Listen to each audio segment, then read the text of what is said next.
नमस्कार लाडक्या बहिणींनो, लाडकी बहीण योजनेबाबतची सर्वात ताजी आणि मोठी अपडेट आली आहे। अखेर लाडक्या बहिणींना फेब्रुवारी महिन्याचा हप्ता मिळण्याचा मार्ग मोकळा झाला आहे। लवकरच त्यांच्या बँक खात्यात 8वा हप्ता जमा होणार आहे। विशेष म्हणजे या टप्प्यात 6 बँकांची निवड करण्यात आली असून एकूण 14 जिल्ह्यांना प्राधान्य देण्यात आले आहे। याशिवाय अन्नपूर्णा योजनेचे पैसे अजून न मिळालेल्या महिलांना ते कसे मिळतील आणि त्यासाठी कोणते महत्त्वाचे पाऊल उचलावे लागतील याबद्दलची आपण सविस्तर माहिती घेणार आहोत। त्यामुळे हा व्हिडिओ शेवटपर्यंत लक्षपूर्वक बघा। लाडकी बहीण योजना ही महिलांसाठी सुरू करण्यात आलेली एक महत्त्वाची आर्थिक मदत योजना आहे आणि या योजनेचा उद्देश काय आहे? आर्थिकदृष्ट्या दुर्बल महिलांना दरमहा थोडीशी आर्थिक मदत देऊन स्वावलंबी करणे। बरोबर, महाराष्ट्र सरकारने 2023 मध्ये ही लाडकी बहीण योजना चालू केली होती। बघा लाडक्या बहिणींनो, लाडकी बहीण योजनेशी संबंधित एक मोठी अपडेट समोर आली आहे। आज महिलांना 8वा हप्ता वितरित होणार आहे आणि विशेष म्हणजे 9वा हप्ता कधी मिळेल याची तारीख जाहीर झालेली आहे। मात्र एक धक्कादायक माहिती पुढे आलेली आहे। या योजनेतील अपात्र महिलांची संख्या 10 लाखांच्या वर जाऊ शकते। मागील महिन्यातच 5 लाख महिलांना या योजनेतून बाहेर काढण्यात आले होते। शिवाय या योजनेतील निकष कडक करण्यात आल्याने अनेक महिलांना योजनेचा लाभ मिळणे आता कठीण होणार आहे। आता प्रश्न असा आहे की कोणत्या महिलांना योजनेतून वगळले जाईल?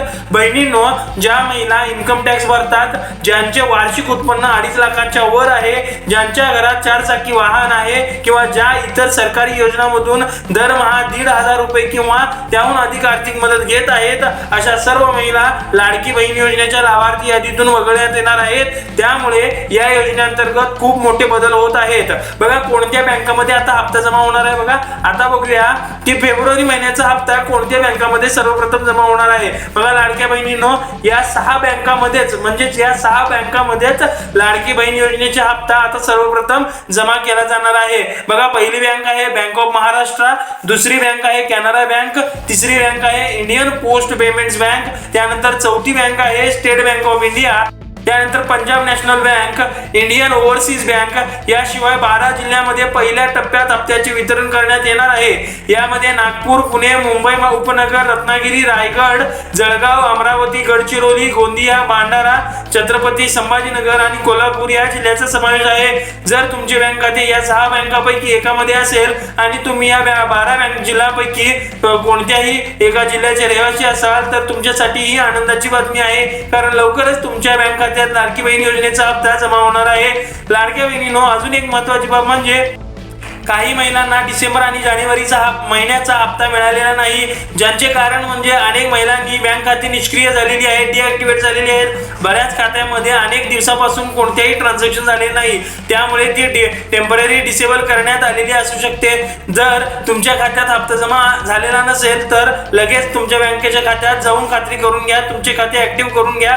जर खाते डिसेबल झाले असेल तर त्वरित काही लहान ट्रान्झॅक्शन करून खाते पुन्हा ऍक्टिव्ह करून घ्या। तसेच आधार कार्ड लिंकिंग किंवा एनेबल आहे की नाही याची तपासणी करून घ्या। आता अन्नपूर्णा योजनेबद्दल बोलायचं झाल्यास ज्या महिलांना अजूनही या योजनेचे पैसे मिळाले नाहीत त्यांना स्वतःच्या नावावर गॅस कनेक्शन घ्यावे लागेल आणि गॅस एजन्सीमध्ये जाऊन केवायसी प्रक्रिया पूर्ण करावी लागेल। ही 2 महत्त्वाची कामे पूर्ण केली की त्याचे थकीत पैसे लवकरच त्यांच्या खात्यात जमा करण्यात येतील। बघा महाराष्ट्र सरकार लाडकी बहीण योजनेत आणखी सुधार करण्याचा विचार करत आहे। योजनेचे निकष अजून स्पष्ट करणे, ऑनलाईन अर्ज प्रक्रियेला गती देणे आणि महिलांच्या तक्रारीचे निवारण करण्यासाठी हेल्पलाईन सुरू करणे हे महत्त्वाचे टप्पे असतील। सरकारने महिलांच्या मदतीसाठी अधिक निधी वितरित करण्याची शक्यता व्यक्त केलेली आहे।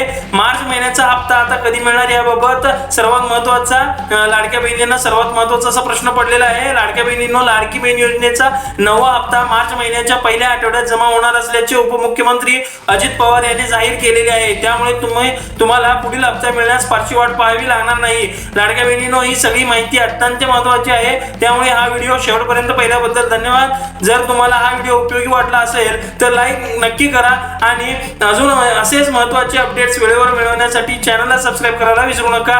तसेच सुप्रीम कोर्टाने दिलेल्या विधानावर तुमचे काय मत आहे ते कमेंट करून कळवा।